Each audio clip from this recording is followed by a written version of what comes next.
Hello students, I am Dr. Pankaj Bhardwaj, BMS and MD Kaya Chikitsa. In the last class, we have discussed about the Netra Rog introduction. So today we will study these Netra Rog in Sushruत Samhita itself.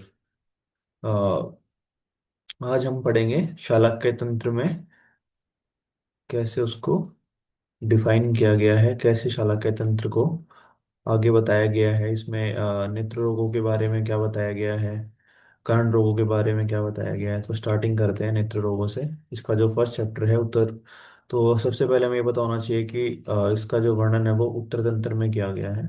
ठीक है। तो उत्तर तंत्र में शालक्य तंत्र की definition नहीं दी है। Definition कहाँ दी गई है? सुश्रुत सूत्र वन में। सुश्रुत सूत्र वन में क्या डेफिनेशन दी है? शालक्य तंत्रम नाम ऊर्ध्व जत्रुगता नाम रोगाणाम। तो ऊर्ध्व जत्रुगत रोग जो है, इसीलिए जो है आचार्य वाग्भट ने शालक्य को क्या बोला है? ऊर्ध्वांग चिकित्सा भी बोला है। ठीक है। तो ऊर्ध्व जत्रुगता नाम रोगाणाम श्रवण नयन वदन घ्राण आदि संश्रितानाम व्याधिनाम उपशमनार्थम शलाका यंत्र प्रणिधानार्थम च। तो ये शालक्य की डेफिनेशन दी हुई है सुश्रुत सूत्र वन में। ठीक है। उसके बाद हम देखते हैं कि चैप्टर नंबर वन का नाम क्या है? उपद्रविक अध्याय। उपद्रविक अध्याय, हमें चैप्टर का नाम भी हमें याद रखना होता है। ठीक है। तो उपद्रविक अध्याय उत्तर तंत्र फर्स्ट चैप्टर का नाम है। सूत्र वन का नाम क्या है? सुश्रुत सूत्र वन का नाम क्या है? वेद उत्पत्ति अध्याय। वेद उत्पत्ति अध्याय जो है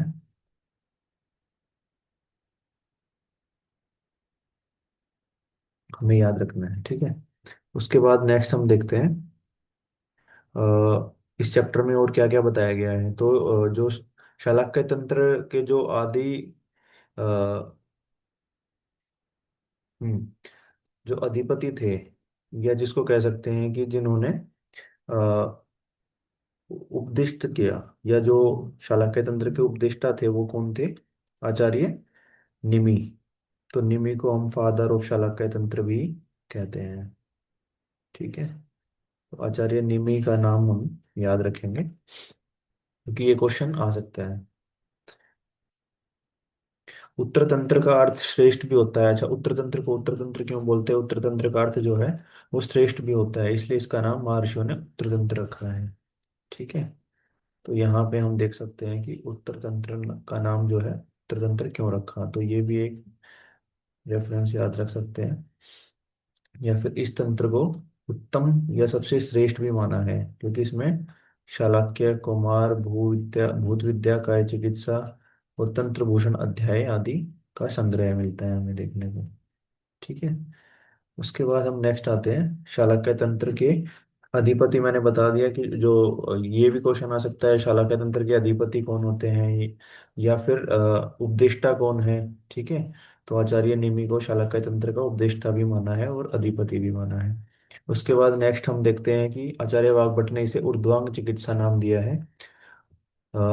श्रेष्ठ इसको क्यों बोला गया है? क्योंकि आचार्य चरक ने जो है ऊर्ध्वांग या ऊर्ध्वजतुगत रोगों को, देखिए इसमें चरक सूत्र 17 में जो क्या बोला है रेफरेंस, प्राणाय प्राणभृताम यत्र आश्रिता सर्वेन्द्रियाणि च यद उत्तम अंगानाम शिर इत्यभिधीयते।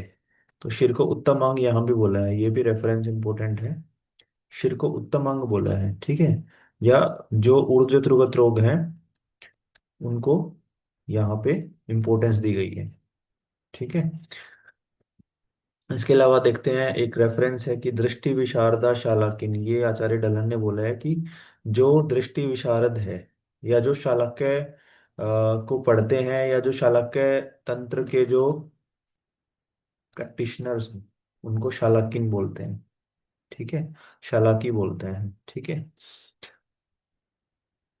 या वी कैन से ओप्थेल्मोलॉजिस्ट को भी हम शालाकी बोल सकते हैं। इसके बाद देखते हैं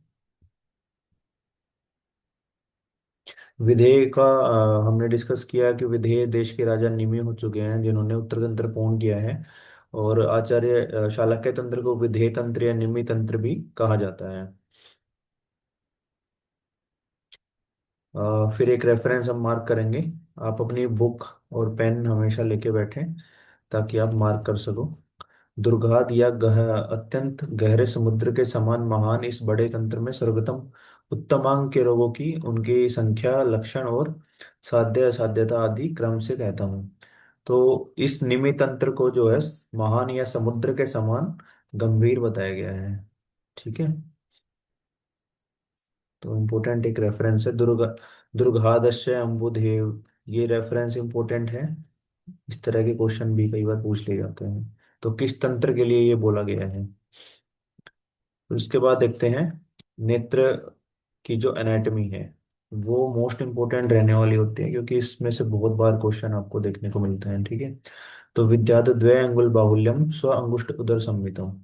अपने अंगुष्ठ के गोलाई के बराबर जो है, जो आई बॉल है उसका द्वय अंगुल बाहुल्यम, यानी कि इसका जो अंगुष्ठ के उदर के प्रमाण के अनुसार 2 अंगुल बाहुल इसका आयाम, इसका जो वो है एपी डायमीटर जिसको बोलते हैं, अंत प्रवेश प्रमाण और अग्र पश्चात व्यास, वो होता है 2 अंगुल बाहुल्य में। और आयाम विस्तार जो है वो द्वय अंगुल सर्वतः सार्धम बिशक नयन बुद्बुदम। जो आई बॉल है उसका 2.5 अंगुल आयाम और विस्तार होता है, यानी कि लंबाई और चौड़ाई जो है वो 2.5 अंगुल होती है। ठीक है। इसके अलावा तो ये क्वेश्चन याद रखेंगे।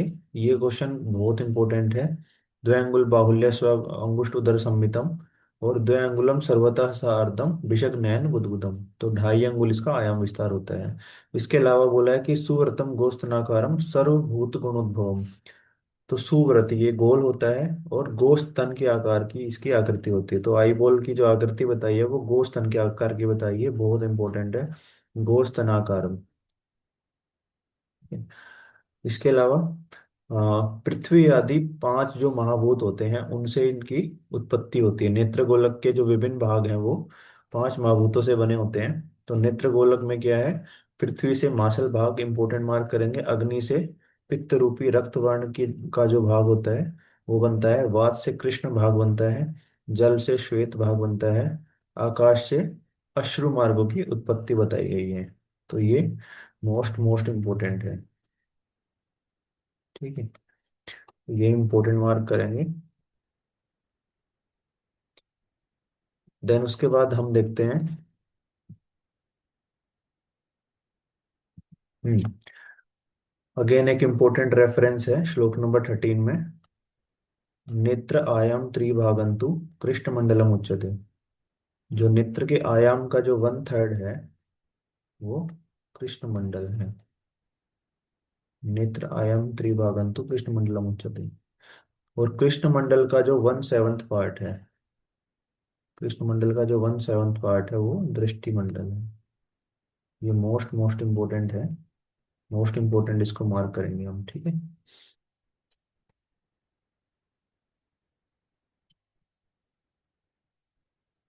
देन उसके बाद टोटल नंबर ऑफ मंडल कितने हैं, संधियां कितनी है और पटल कितने हैं, ये भी क्वेश्चन आ गया है। ठीक है। तो एमएसपी, मंडल, संधि और पटल।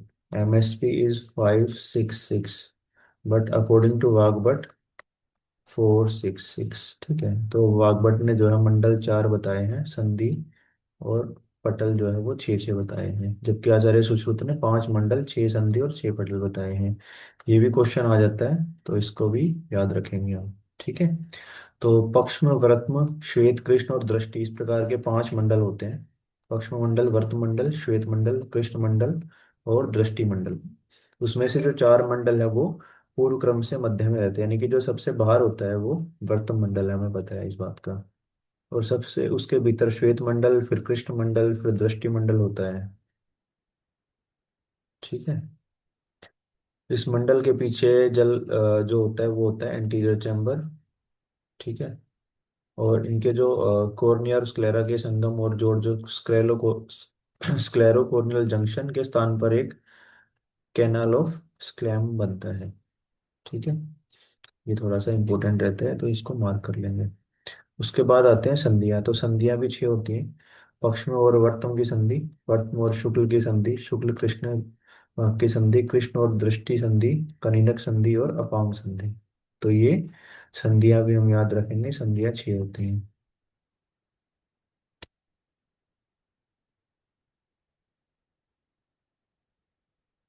उसके बाद पटल कितने होते हैं, पटल भी 6 होते हैं। तो एमएस पे मैंने बताया था 5 6 6, तो पटल भी 6 होते हैं।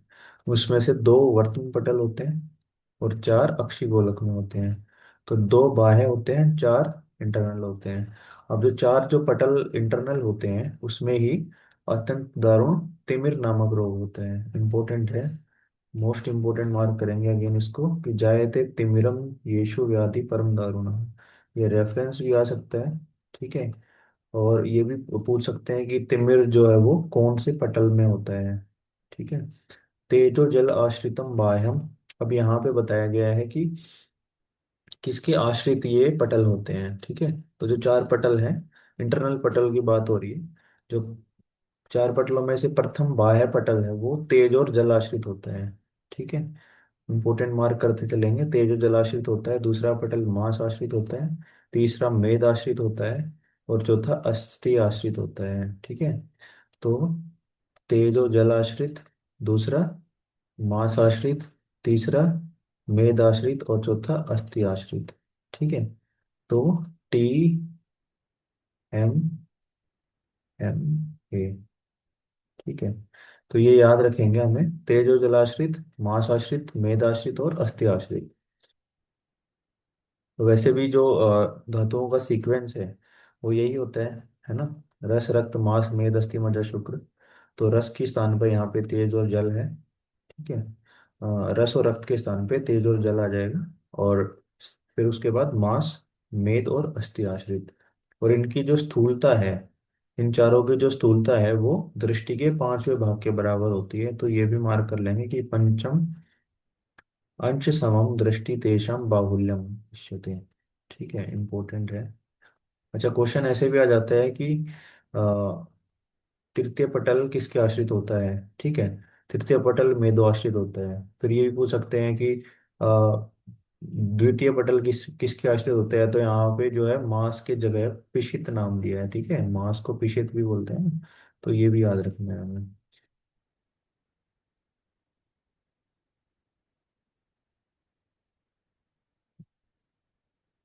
उसके बाद नेत्र रोगों की संप्राप्ति और उसके पूर्व रूप इंपोर्टेंट है।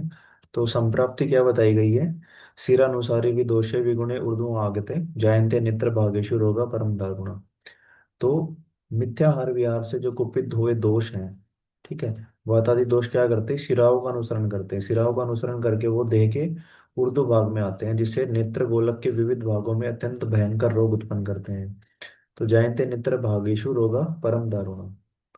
तो ये रेफरेंस हमें याद रखना है कि सिरा अनुसारी भी दोषे विगुणे ऊर्ध्व ऊर्ध्वम आगते, ठीक है। तो ये रेफरेंस पूछ सकते हैं कि ये किसके संदर्भ में बोला गया है। सिराओं का अनुसरण कौन से रोग करते हैं, नेत्र रोग करते हैं, ठीक है। ये याद रखना है हमें। उसके बाद फिर नेत्र रोग के पूर्व रूप में आते हैं। तो पूर्व रूप में क्या बताया गया है, तत्र आविलम संदर्भम अश्रु कंडु उपदेयवत। इंपोर्टेंट है, संदर्भ अश्रु कंडु उपदेयवत।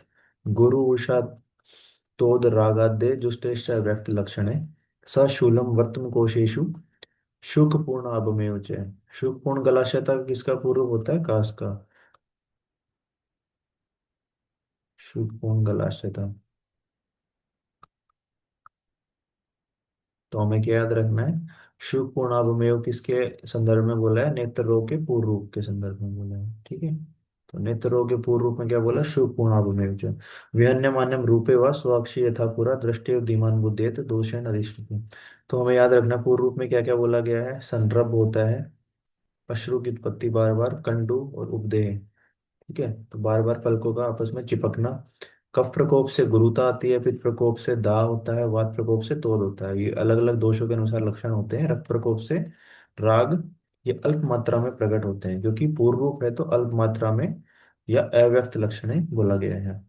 वर्तम कोशों में शूल और शूल भरे हुए, शुभ भरे हुए की प्रतीति होना, ठीक है। नेत्र रूप दर्शन या प्रकाश सहन में अवलोकन आदि विभिन्न क्रियाओं में पूर्व के समान कार्यशील नहीं होते हैं, ठीक है।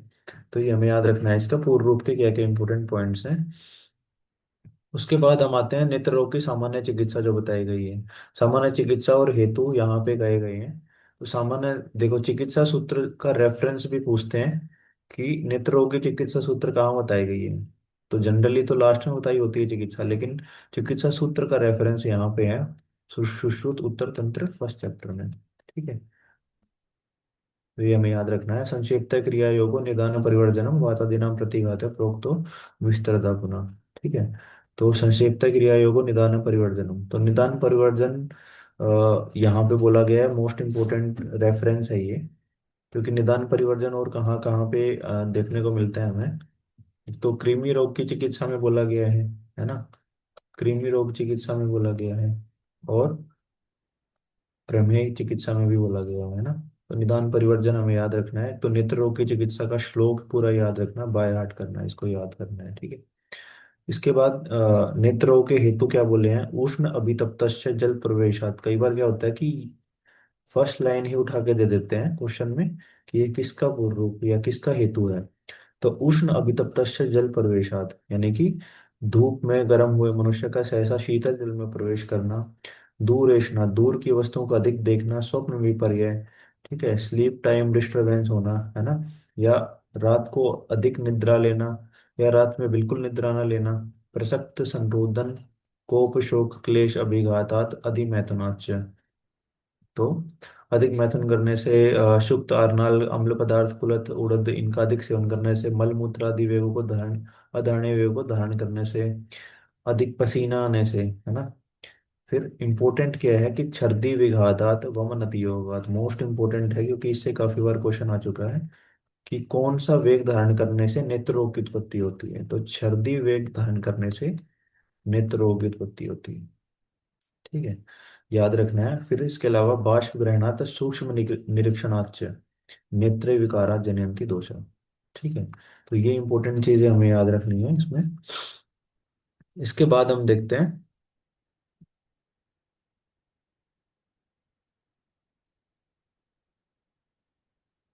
दोषानुसार। मैंने लास्ट क्लास में मैंने बता दिया था कि कौन से रोग वातज 10 होते हैं, पित्तज 10 होते हैं, कफज 13 होते हैं, रक्तज 16 होते हैं, सन्निपातज 25 और बाह्य दो। इस प्रकार से टोटल 76 रोग बताए गए हैं। वाग्भट ने 94 बताए हैं। उनका क्लासिफिकेशन हमने देख लिया था। चरक ने 4 और 96, सुश्रुत ने 76 बताए हैं। तो ये क्लासिफिकेशन हम ऑलरेडी पढ़ के आ चुके हैं। तो ये हम पिछली वीडियो में हम देख सकते हैं, जो हमने पढ़ा था वो यहाँ पे भी मैंने फिर से लिखा हुआ है।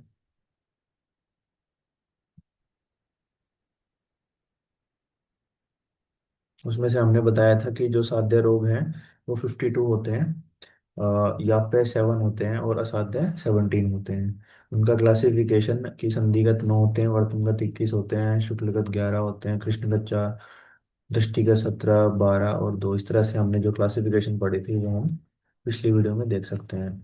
अब जो द्वितीय अध्याय है वो क्या है, संधिगत रोग विज्ञान। ये इम्पोर्टेंट है। अ, संधिगत रोग कितने होते हैं, 9 होते हैं। ठीक है, तो पुष्पक विमान हमें याद रखना है। तो पुष्पक से हम संधिगत रोग को याद कर सकते हैं।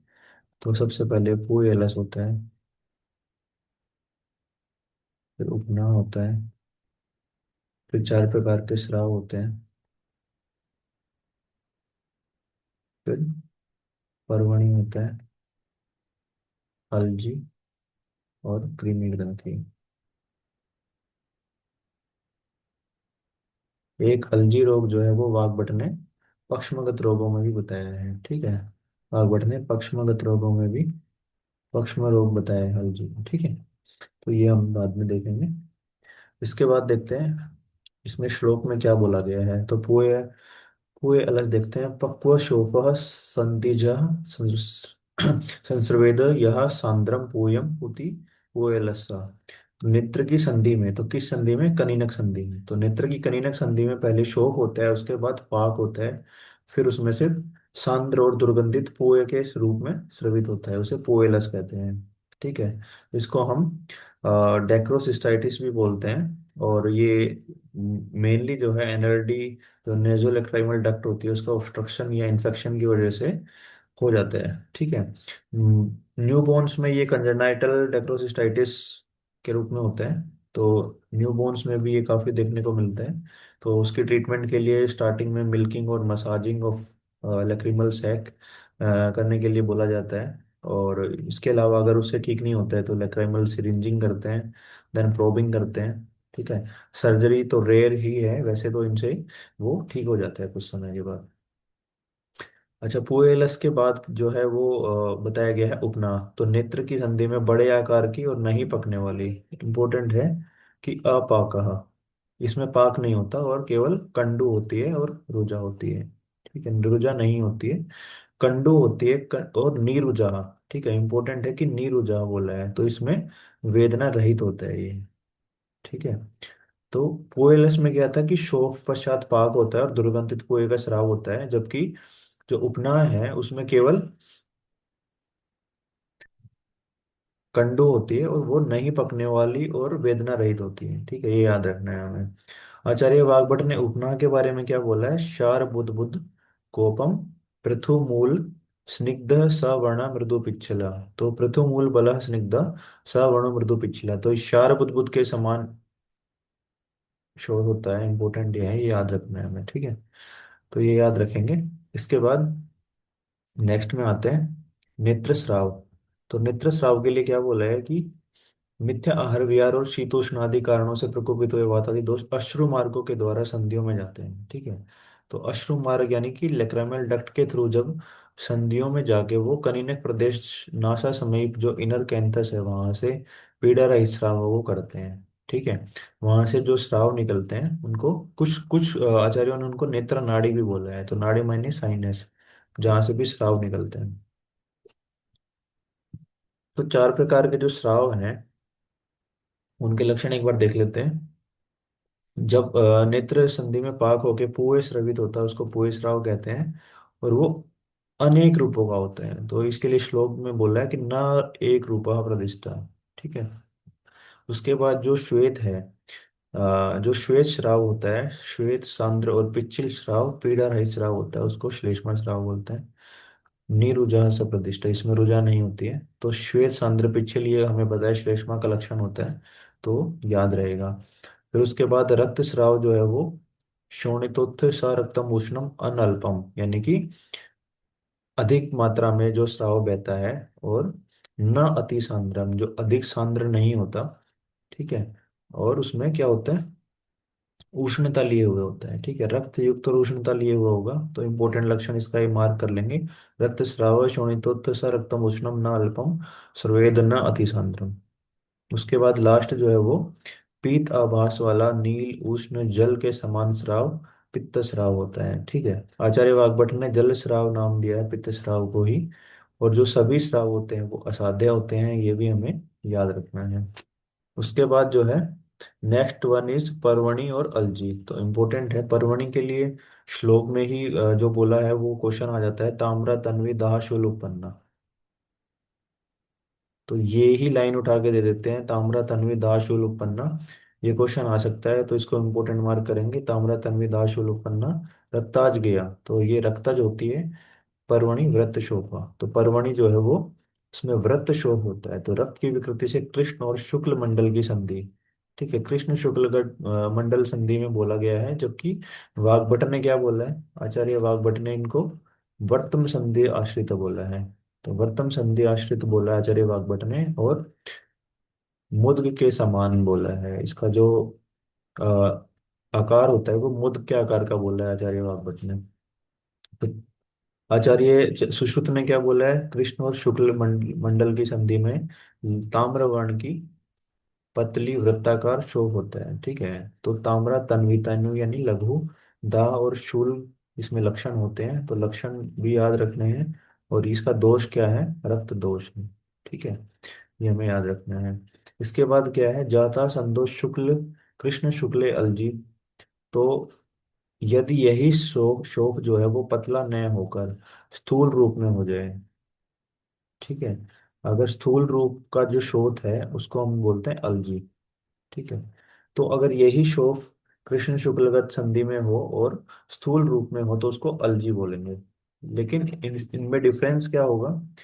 जो पर्वणी है वो रक्त दोष से उत्पन्न होती है, ये मार्क करेंगे, रक्त दोष से उत्पन्न होती है और साध्य होती है। जबकि अलजी सन्निपातिक और असाध्य होती है। ठीक है।